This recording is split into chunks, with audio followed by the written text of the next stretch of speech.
For some time now, we've talked about this on our program. At America's Newsroom, we've told you about the new taxes lurking inside an energy bill making its way through Congress. In the next hour, Republicans unwrap their alternative to the Democratic plan. But why wait an hour? We take the wraps off this hour with Joe Barton, a Republican out of Texas, ranking member of the House Energy Committee. How are you, sir? And good morning to you. I guess in short order, what is your plan detail, sir?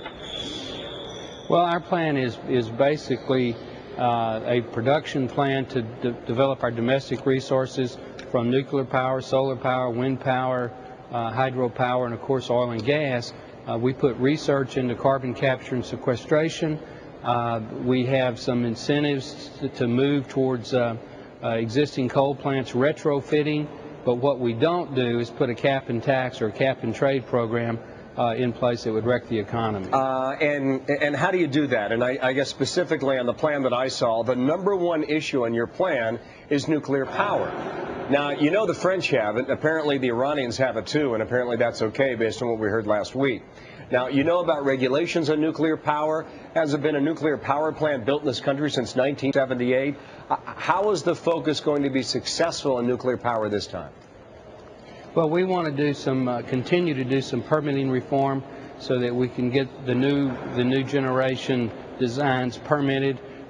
We think that we ought to go ahead and move ahead with the Yucca Mountain repository in Nevada, but we're also willing to look at reprocessing if the country wants to reprocess rather than purely store.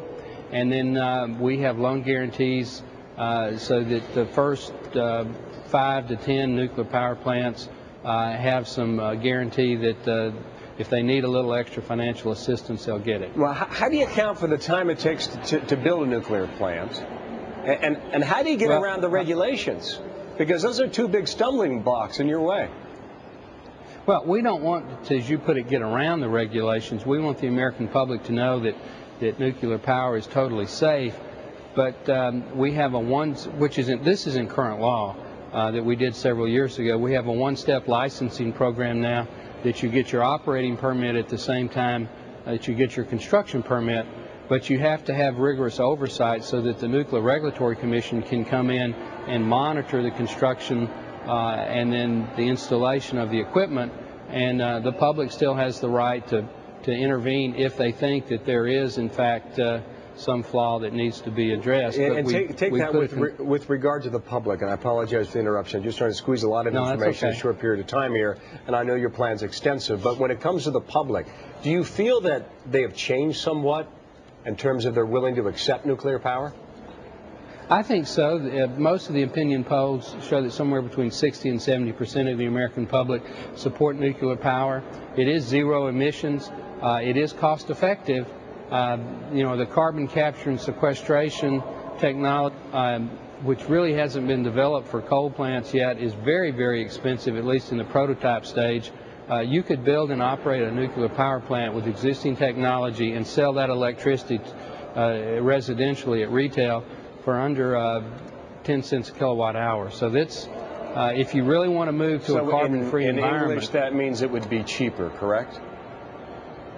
Well, it would not be more expensive than today's power. I mean, if you're in California or New York, you're probably paying 20 to 25 cents a kilowatt hour. In Texas, you're paying about 12. So 10 cents. If you're in Kentucky or Ohio, you're paying about 7 or 8 cents. But on average, anything less than 10 cents is very cost competitive. Okay. You know what a lot of people really want to know is it appears the House will pass this. Do I have that right?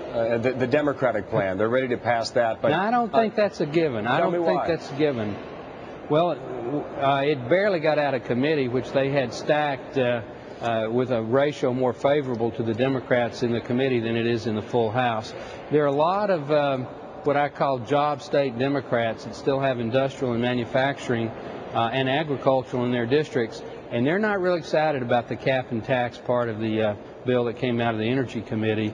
I think we'd have a reasonable chance to defeat it on the House floor if Speaker Pelosi brings it up. I'm not saying we will defeat it, but I don't think the average citizen in this country wants to pay $2,000 to $3,000 a year more perhaps lose their job, have those jobs go to China and India, and see no environmental benefit. Okay. The reason I asked that is because all the indications have been given, is that the House would pass it, but the Senate is going to have a very tough time. But interesting vote to watch, sir, and thank you. We will wait to see your plan unveiled at 10:30 Eastern Time. Joe Barton, Republican out of Texas. Thank you, sir.